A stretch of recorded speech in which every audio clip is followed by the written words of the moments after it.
ওই যে উপর থেকে ফ্লাডলাইটের যে আলোটা আমার মুখের উপর পড়ছে, নিশ্চিত করে সেই আলোটা যদি অনেক বেশি উজ্জ্বল থাকতো তাহলে আমাকে দেখতে হয়তো আরও অনেক উজ্জ্বল লাগতো। ক্রিকেটে এই আলো হচ্ছে দর্শক। মাঠে যখন দর্শক অনেক বেশি থাকে তখন ওই খেলাটার উজ্জ্বলতা বাড়ে, ক্রিকেটারদের মধ্যে ওই চার্মটা কাজ করে। এবং সবসময় বলা হয় যে স্পোর্টসের ক্ষেত্রে দর্শকদের এই ভূমিকা অনেক বেশি। বাংলাদেশের ক্রিকেটে নিঃসন্দেহে দর্শকরা সবসময় অনেক সমর্থন দিয়েছে, কিন্তু সেটা শুধুমাত্র আন্তর্জাতিক ক্রিকেটের ম্যাচগুলোতে।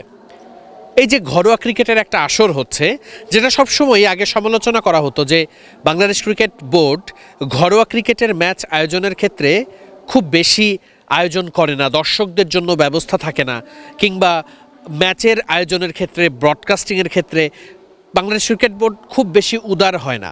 কিন্তু সেই জায়গা থেকে কিন্তু ক্রিকেট বোর্ড সরে এসেছে। এনসিএল কিন্তু অনেক বড় একটা টুর্নামেন্ট হলেও ঘরোয়া ক্রিকেটের এই ব্যাপারটা নিয়ে মানুষের আগ্রহ আগে খুব একটা ছিল না, এখনও নেই।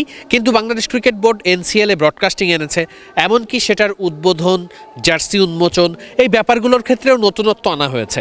ঘরোয়া ক্রিকেটে জাতীয় দলের খেলোয়াড়দের যে খেলার প্রবণতা সেটা অনেক কম ছিল, সেটাও কিন্তু নিশ্চয়তা দেওয়া হয়েছে, নিশ্চিত করা হয়েছে। আমরা দেখছি নিয়মিত যে নাজমুল হোসেন শান্ত কিংবা তামিম ইকবালের মতো ক্রিকেটার, তারা কিন্তু আসলে নিয়মিতই আসলে এখানে খেলতে আসছেন।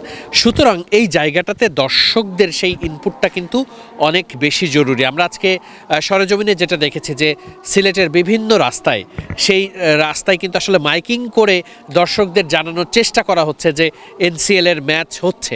এবং আমরা যদি ইউটিউবে দেখে থাকি যে ইউটিউব, ফেসবুক, সেই জায়গাগুলোতে কিন্তু টি স্পোর্টস সরাসরি এটা সম্প্রচার করছে। টি স্পোর্টসের একই সাথে দুই মাঠে খেলার সম্প্রচার হচ্ছে এবং সেই জায়গাটাতেও কিন্তু অনেক দর্শক কিন্তু সরাসরি খেলা দেখছেন।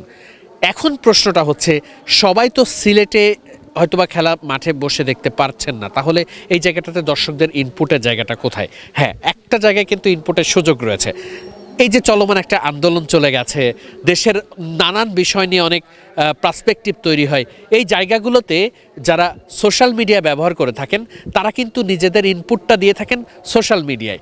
নিশ্চিত করেই ক্রিকেটারদের এই পারফরমেন্স নিয়ে, ক্রিকেটাররা কেমন করছেন, জাতীয় দলের কোন ক্রিকেটার থেকে উদীয়মান কোন ক্রিকেটার ভালো করছেন, এই আলোচনাগুলো যদি সোশ্যাল মিডিয়াতেও দর্শকরা খুব ভালোভাবে সমালোচনা করেন, সরব হন, তখন কিন্তু আসলে এই টুর্নামেন্টগুলোর ওই যে একটা যথার্থতা সেটা কিন্তু আসতে শুরু করে। ঠিক আলো চলে যাওয়ার পর আমার মাঝে আসলে যেই অন্ধকারটা দেখতে পাচ্ছেন না, ব্যাপারটা ক্রিকেটেও দর্শকদের ব্যাপারটা ঠিক তেমনই। ক্রিকেটের যত কিছুই আয়োজন হোক না কেন, ক্রিকেটাররা মাঠের ক্রিকেটে যাই করার চেষ্টা করুক না কেন, দর্শকদের ইনপুটটা যদি মাঠের গ্যালারিতে অথবা সোশ্যাল মিডিয়াতে নিয়মিতভাবে না থাকে, তাহলে বাংলাদেশ ক্রিকেটের অবস্থা বা উন্নতির ওই অবস্থা অনেকটা এই অন্ধকারে পথ চলার মতোই হবে। যে চলাটা বাংলাদেশ ক্রিকেট হয়তোবা দর্শকদের একটুখানি সাহায্য পেলে 1 বছরে বা 1.5 বছরে করতে পারতো, সেটা হয়তোবা পিছিয়ে যেতে পারে 5 থেকে 10 বছর।